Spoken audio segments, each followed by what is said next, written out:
Bonjour et bienvenue dans cette nouvelle vidéo du calendrier de l'Avent.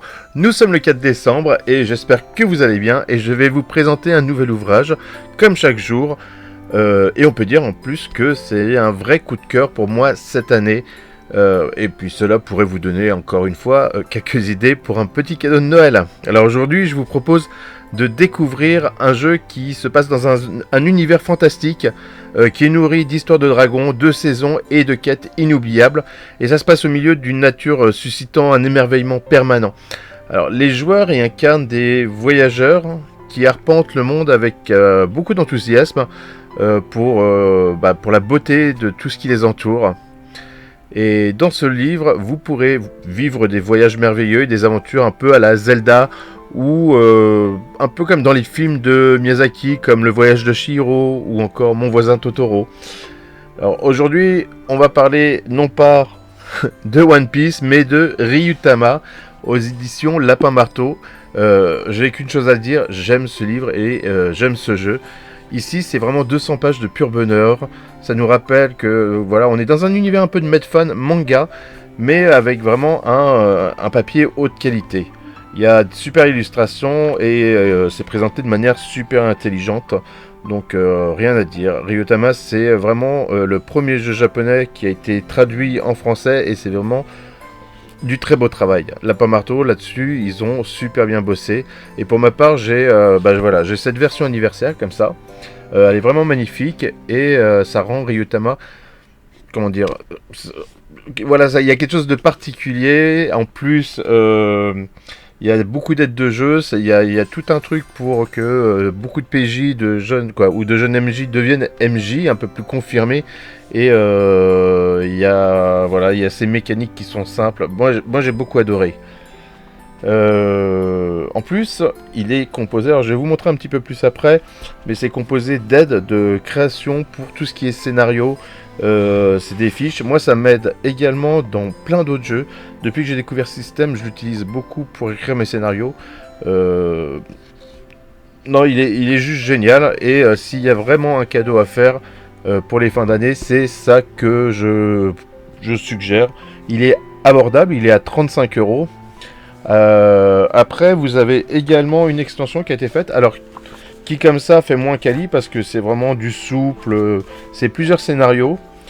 Mais voilà, il est assez épais, ça coûte 16 €.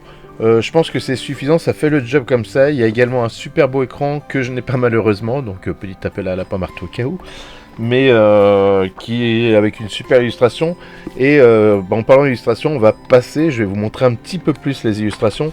Alors vraiment, hein, on est dans un univers très mangatisé, comme ça. Oups, le micro. Et il y a plusieurs classes. Donc vous pouvez jouer un artisan, un chasseur, un fermier, un guérisseur, un marchand, un ménestrel, ça j'aime beaucoup, le noble bien sûr. Et chaque archétype en fait a un rôle assez important et va se composer, on peut vraiment personnaliser ses personnages. Voilà.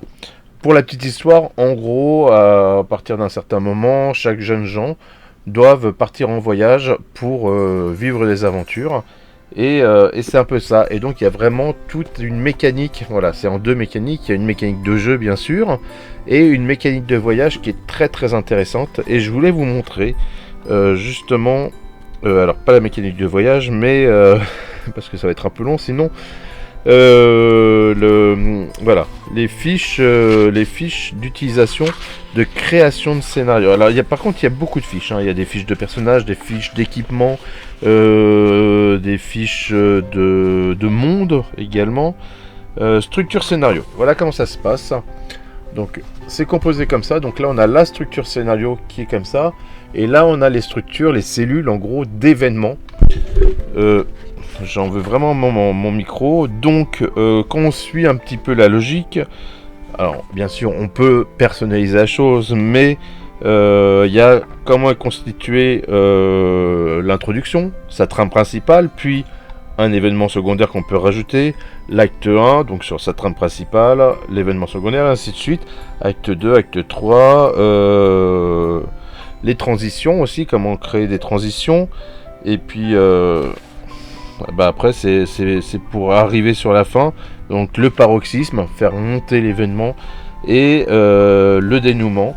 Et de l'autre côté on a des cellules d'événements qui sont, donc je vous ai montré comme ça, qui vont, quels sont les objectifs, pourquoi un événement, le paysage, le climat, comment ça se passe, quelle heure est-il.